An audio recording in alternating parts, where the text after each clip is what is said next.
Bonjour à tous, ce tutoriel est destiné à utiliser la nouvelle librairie de recadrage des vignettes. Comme vous le savez pour la plupart, jusqu'à présent dans votre back-office vous aviez les outils de recadrage en Flash, les cadres gris, et compte tenu de l'amélioration des librairies disponibles sur le marché, en particulier les plugins jQuery, nous avons intégré un nouveau système qui va simplifier la procédure. Vous allez pouvoir poster des grandes images pas nécessairement homothétiques au format 4 tiers, qui peuvent être verticales ou horizontales. Les vignettes continueront d'être traitées automatiquement et nous vous proposons en plus de recadrer vos vignettes directement en ligne avec un outil très simple. Alors ce que nous allons faire pour notre exemple, c'est ajouter une photo à cette actualité-là. Donc pour cela, nous allons aller dans notre console d'administration. Nous allons éditer notre actualité. Nous allons cliquer sur Gérer votre galerie photo. Comme vous le pouvez le voir ici, ça a été simplifié. Avant, vous aviez un deuxième bloc de réutilisation d'une image existante, mais il avait très peu d'intérêt et il n'était utilisé par pratiquement personne. Et vous aviez l'outil de recadrage en Flash avec le cadre gris, qui a fonctionné très bien jusqu'à présent, mais Flash n'est pas forcément la technologie la plus pérenne. Donc nous avons intégré quelque chose de beaucoup plus souple et simple. Nous allons cliquer sur Ajouter vos images, en faisant attention à poster une image dont le nom ne contient pas d'espace, d'accent ou de caractères spéciaux. Alors, nous avons sur notre bureau une image test qui s'appelle oeil.jpg. Je clique dessus, ouvrir. La photo est chargée et est postée sur le serveur. Alors, je peux cliquer directement sur envoyer ces photos. Je peux également ajouter d'autres images et en traiter une dizaine d'un coup pour qu'elles apparaissent toutes ici. Alors, je vais cliquer sur envoyer ces photos. Vous voyez que le serveur me génère automatiquement la vignette de façon homothétique avec l'image d'origine qui est plus large que haute.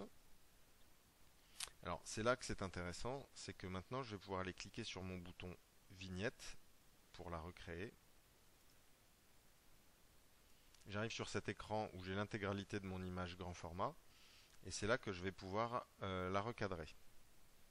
On vous indique que la taille minimum de recadrage de la vignette est de 320 pixels puisque c'est en général la largeur du bandeau de droite ou de gauche de vos plateformes.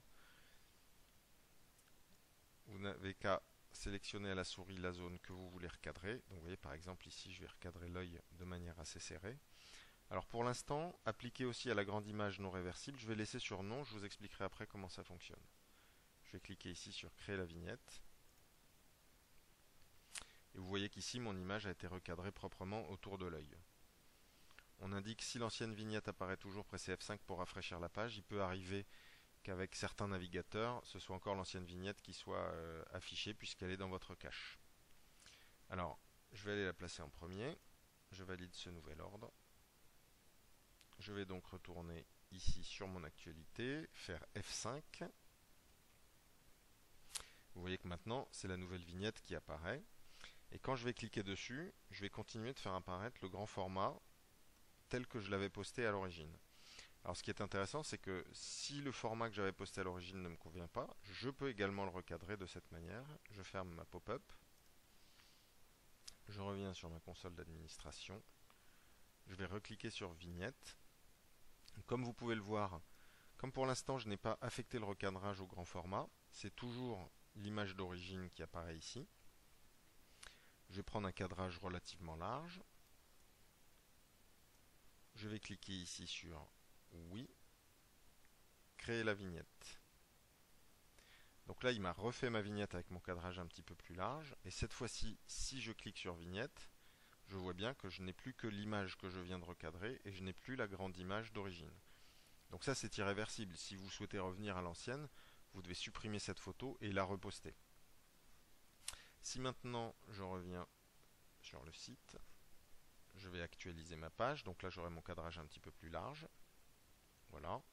Et quand je vais cliquer dessus, là j'ai bien mon image telle que je l'ai recadrée au final. Donc vous voyez, cette petite librairie est très simple d'utilisation, elle est compatible avec tous les navigateurs, elle vous permettra de faire des cadrages précis quelles que soient vos images d'origine. Alors il y a certains modules sur lesquels nous avons lesté le cadrage gris parce que c'était important, notamment pour les sliders de page d'accueil, le recadrage des photos panoramiques et ce genre de choses. Mais pour tout ce qui concerne les diaporamas de vos actualités, de vos événements, de vos offres d'emploi, de vos petites annonces, de vos modules éditoriaux ou documentaires, vous pouvez utiliser cette librairie pour avoir des vignettes qui soient parfaitement cohérentes dans vos affichages de listes. N'hésitez pas à nous contacter si vous avez un problème particulier concernant ce module. Merci.